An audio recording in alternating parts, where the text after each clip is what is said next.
today we are going to be discussing second order coherence theory in the angle degree of freedom.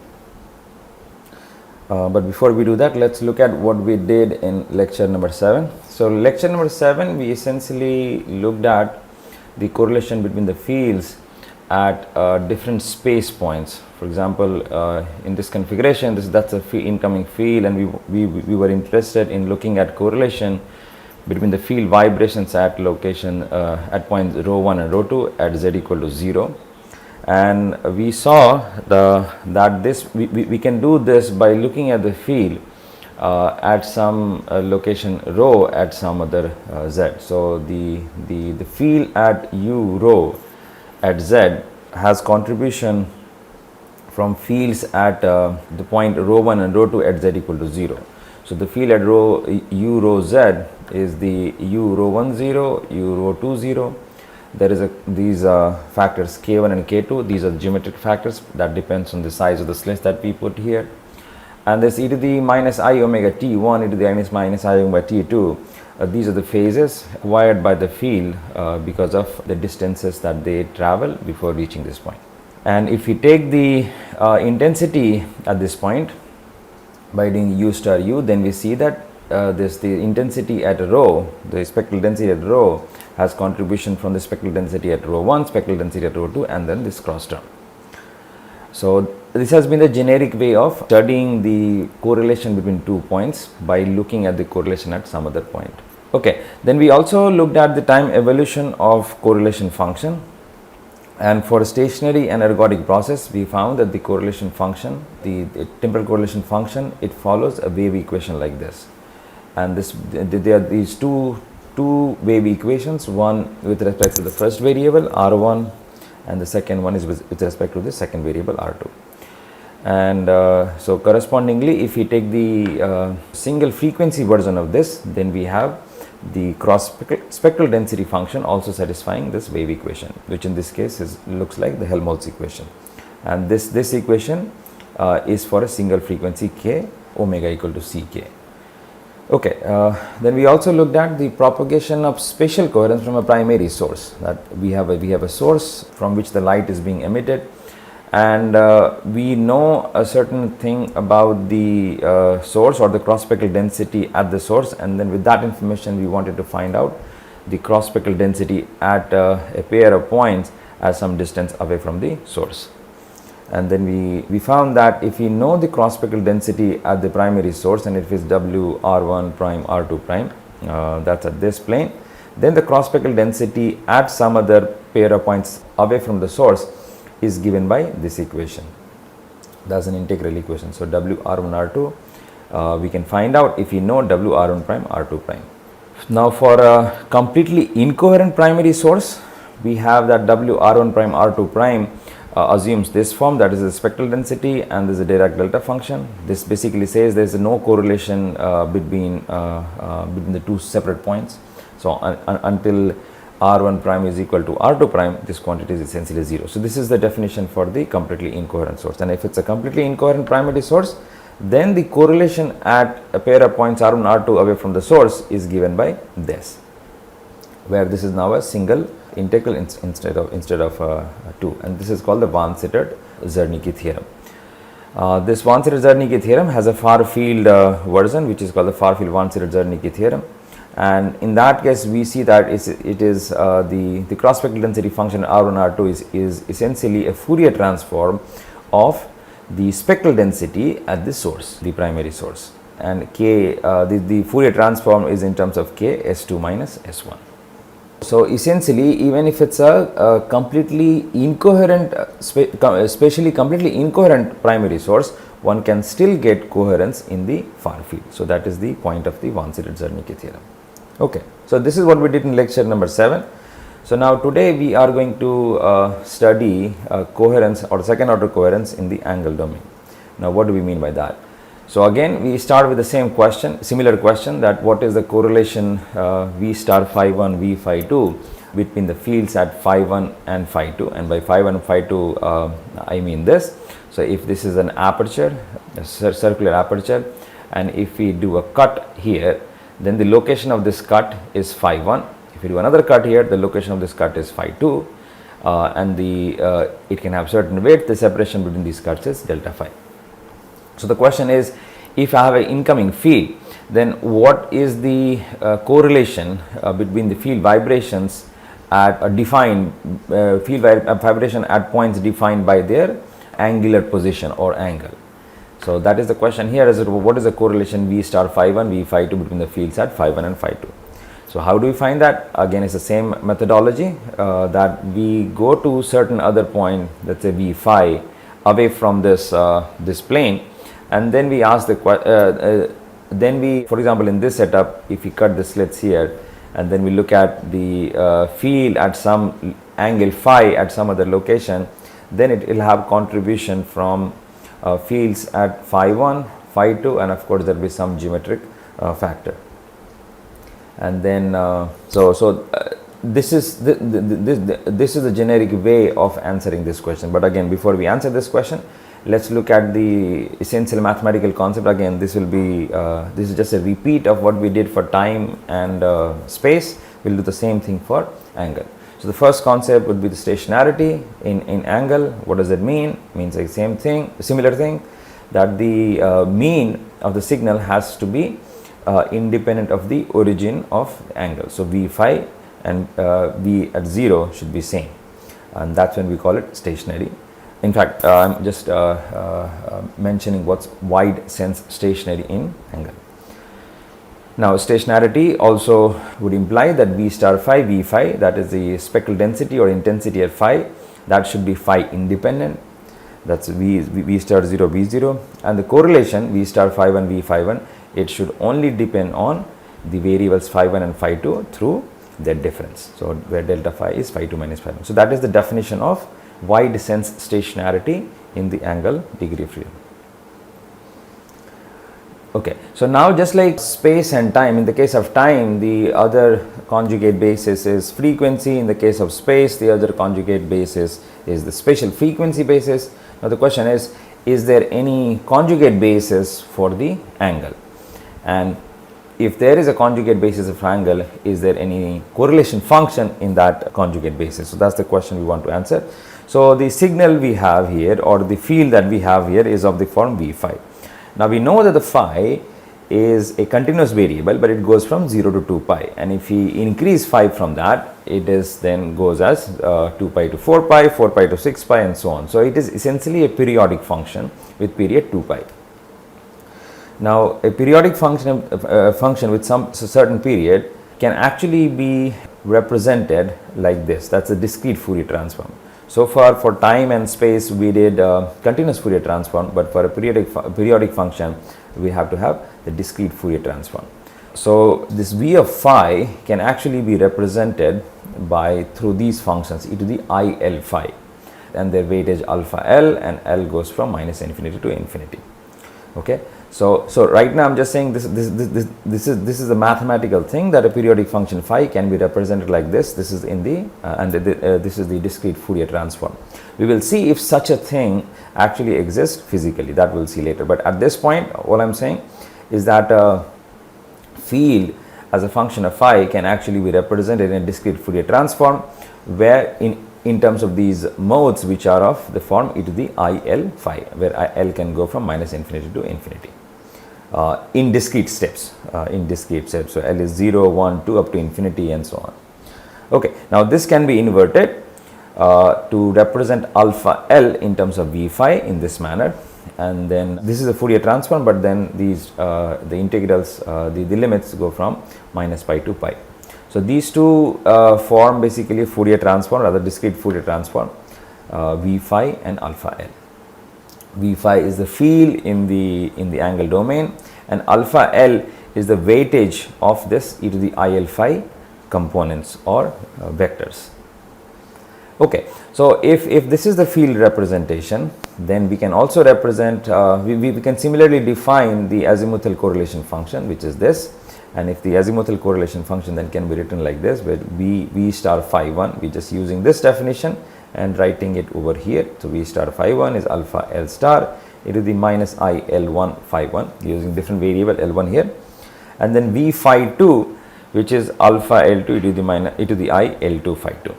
Okay. Now again, in all of this, the only random quantity are these alpha. Again, let me mention it here. When we write this for a random signal, this is more of a symbolic thing, because if this is V phi, since continuous Fourier transform cannot exist, so similarly the discrete Fourier transform also cannot exist. So this is at this point is in a symbolic form, but when we calculate the correlation, that's when it assumes a physical meaning, concrete physical meaning.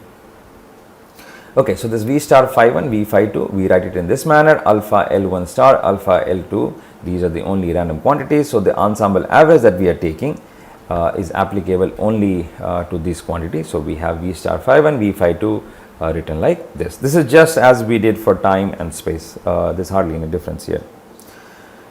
Okay, so now we can write this V star phi 1, V phi 2 just like a cross spectral density, but this time in angle variable. So W phi 1, phi 2, and that we have in terms of a two-dimensional discrete Fourier transform.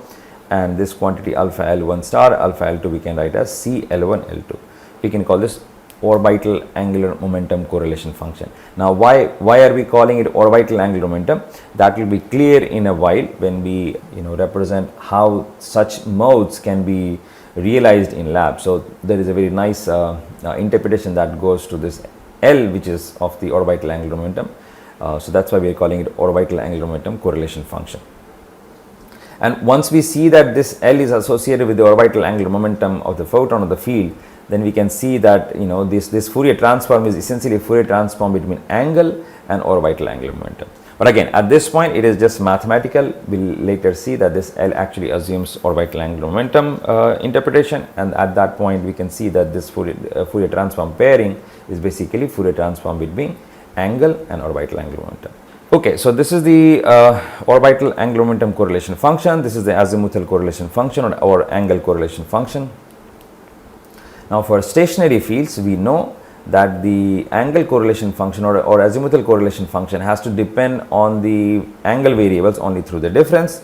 So W phi and phi 2 has to depend on delta phi only. And now if this side depends on delta phi only, then naturally the only way this can be satisfied is that when CL1 L2 is of this form, that is CL1 L2 is equal to some SL1 and this Kronecker delta L1 L2. So when L1 is equal to L2, that's when this is non-zero. If L1 is not equal to L2, this is 0. So that's the Kronecker delta function. Okay, and now if this is the case, then we can write this as W delta phi SL e to the minus I L delta phi. Okay, so this is like the angular Wiener-Khinchin theorem. This we can say this is the generalized angular Wiener-Khinchin theorem, two-dimensional, and this one for stationary fields, this is the angular Wiener-Khinchin theorem, a one-dimensional theorem. Okay. So now back to quantifying angular correlation. So we have a field at this location collected at some angle phi, and that has contributions from fields at phi 1, phi 2, again some geometric factors. Now let's calculate the intensity or spectral density at phi, and again we'll do it in a very similar manner. So V star phi, V phi, so it will have contribution from the first term, first slit, contribution from second slit, and then the cross term. So this is V star phi 1, V star phi 1, V phi 1, V star phi 2, V phi 2, and then the cross term. So this one is essentially W phi 1, phi 2, W phi 1, phi 1, W phi 2, phi 2, and then the cross term. And this we can also write as K1 square, this S, the spectral density at phi 1 plus spectral density at phi 2 plus this cross term. We are just repeating here what we did in time and space. Is a very similar calculation and formalism. Now this we can also write as this term as this twice K1 mod K2 mod, and then S phi 1 S phi 2 lambda phi 1 phi 2 cosine argument lambda plus phi k. And here we do the same thing that by writing K1 star K2 star as this, and then this W in this manner, that delta lambda phi 1 phi 2 is this. Then we can replace this W phi 1 phi 2 by this S1 S2 square root, and then it's lambda phi 1 phi 2, and then the argument of lambda. So again, this is pretty much how we did for time and space. So essentially the point is that by studying the intensity at S, looking at the intensity or spectral density at phi, one can find out the correlation between the fields at phi 1 and phi 2 at some other plane. Okay, now this is the intensity. We can call this a degree of angular coherence.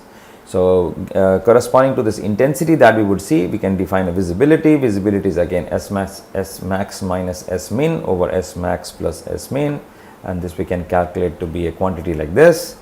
If we take the special case where the first term is equal to the second term, that means the total intensity coming from this slit and the total intensity from coming through this slit, if they are equal, then we see that the visibility is simply the degree of angular coherence.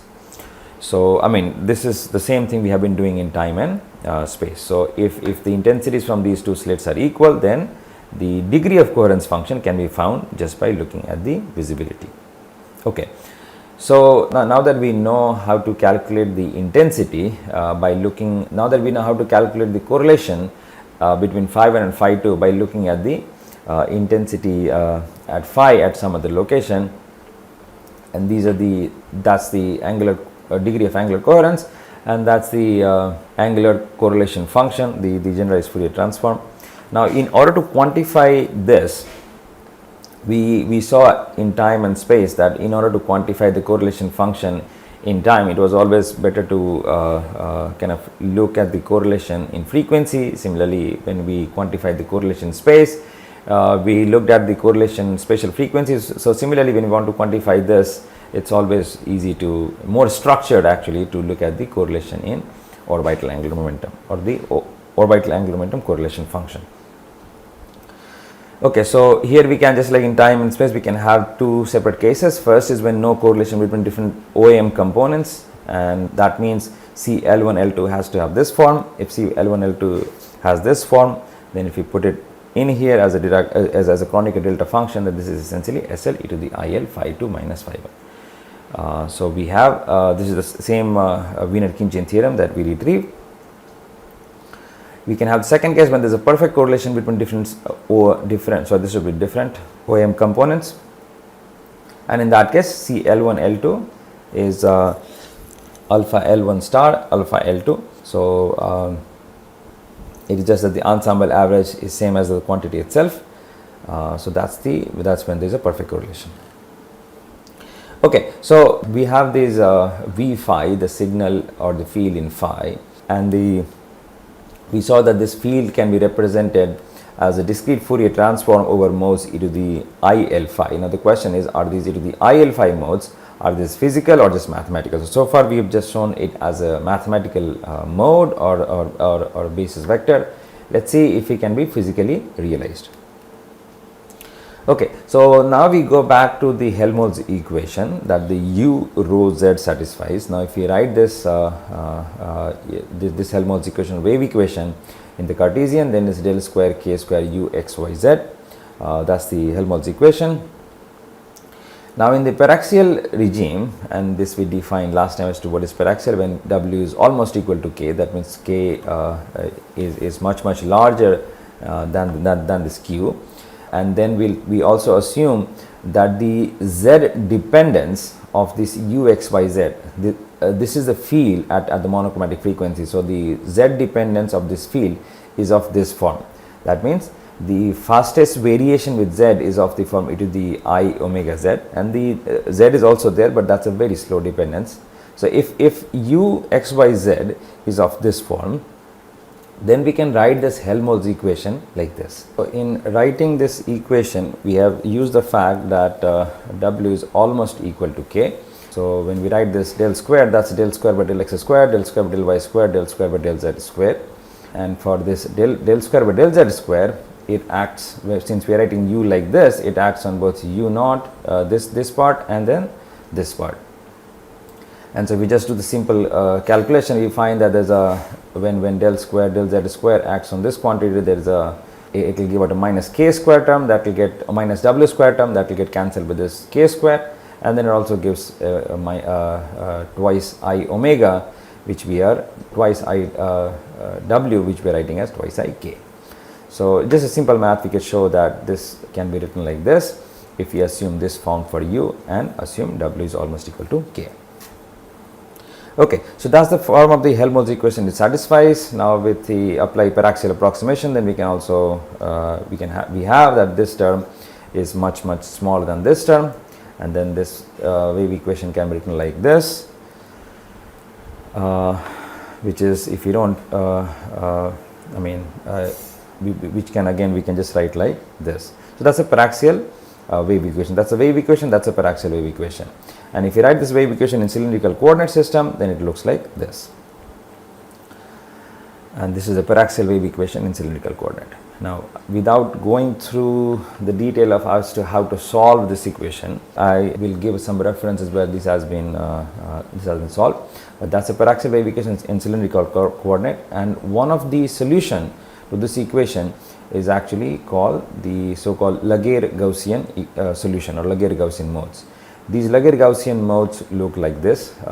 These are a function, that's Lg stands for Laguerre-Gaussian, and this is a function of a rho, phi and z, and this has this functional form. And this Lg, rho, phi, z, that actually satisfies these this paraxial wave equation.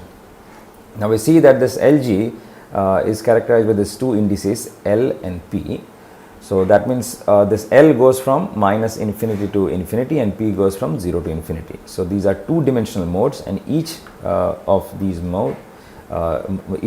modes satisfy this paraxial wave equation. Okay, now here I just don't want to go to the details of it, but this we can see this LPL, that's a Laguerre polynomial, and the C is given by a factor like this.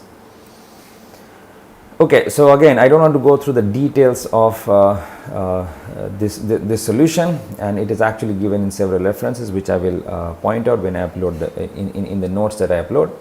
The transverse intensity of these modes, they are, if you just plot the transverse intensity of these modes at any given z, they are like this.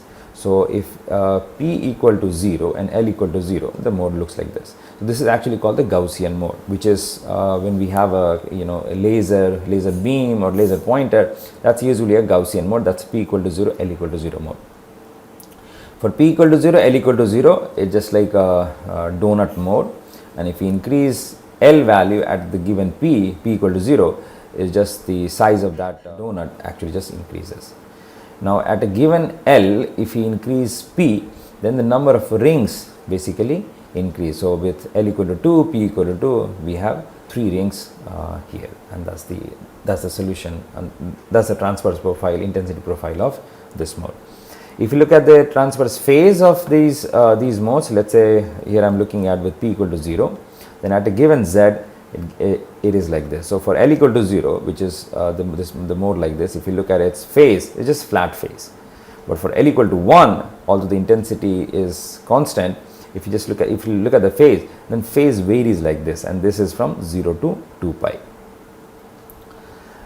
For L equal to 2, if you look at the phase, if you go from 0 to 2 pi in angle, the phase changes from 0 to 2 pi, and then again 0 to 2 pi. So the phase changes by 4 pi if we go in the azimuthal direction by 2 pi.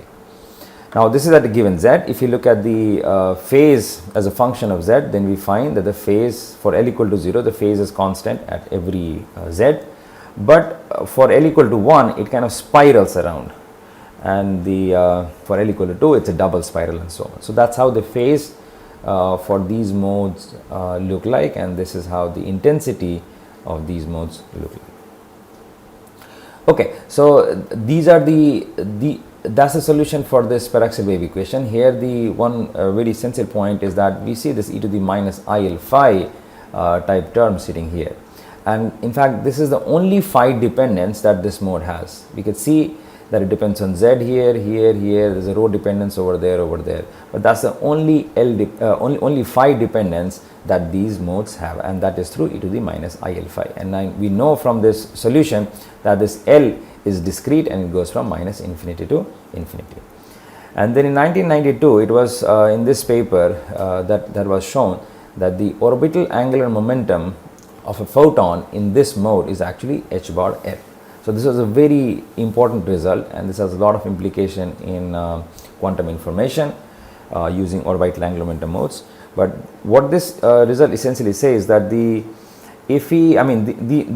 are the solutions to parallax wave equation, and if we have a photon, we haven't gone into the photon discussion yet, the quantum description yet, but I'm just pointing it out here. So if we have a photon in such a mode, that means if we integrate this mode over enough volume such that the total energy is equal to h bar omega, then for that volume the total orbital angular momentum will be h bar L, and that's what this result says. So this then has the interpretation that a photon in Lg PL mode with index L has orbital angular momentum LH bar per photon.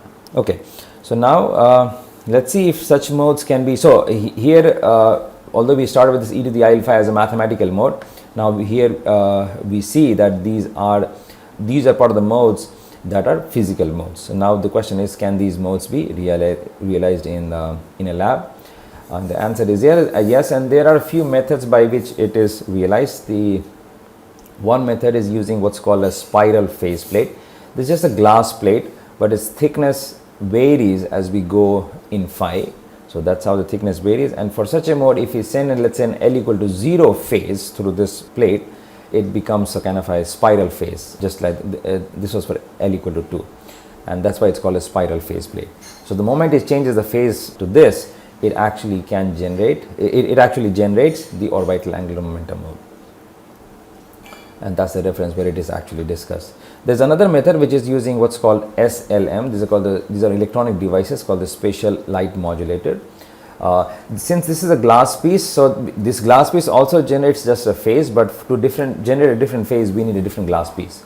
But a phase can also be generated using electronic devices, and the good thing about the electronic devices is for generating a separate phase, we do not have to remove the element. It just needs to be changed electronically. So the detail, I'm not going into the detail of this method, but it's just that there is one can produce a phase like this in a hologram manner, and then for SLM, these are pixelated device, so we can't put the phase just like this in this manner. It has to be in a slightly different format, and with that format, if you send an L equal to 0 beam, it just doesn't become some other L. For example, L equal to 2 here, it gives a different diffraction pattern. The diffraction pattern, the 0th order diffraction remains the same as the original beam, but in the first order diffraction, we see that this L equal to 0 mode gets converted to L equal to 1. And if you put different hologram, let's say corresponding to L equal to 2, then it's again in this first order, this L equal to 0 mode changes into L equal to 2. So this is one way of generating these L modes, and that's another way of generating these L modes. So there are other methods also for generating these orbital angular momentum modes, but we will not go through that in this course. So here the main point is that this Laguerre-Gaussian modes, they are physical modes that can be produced in the labs, and these are the modes that carry e to the IL5 dependence that we saw in the context of angle when we wrote V of phi, the field in phi in terms of its Fourier transform. Okay, so we will stop here. Thank you.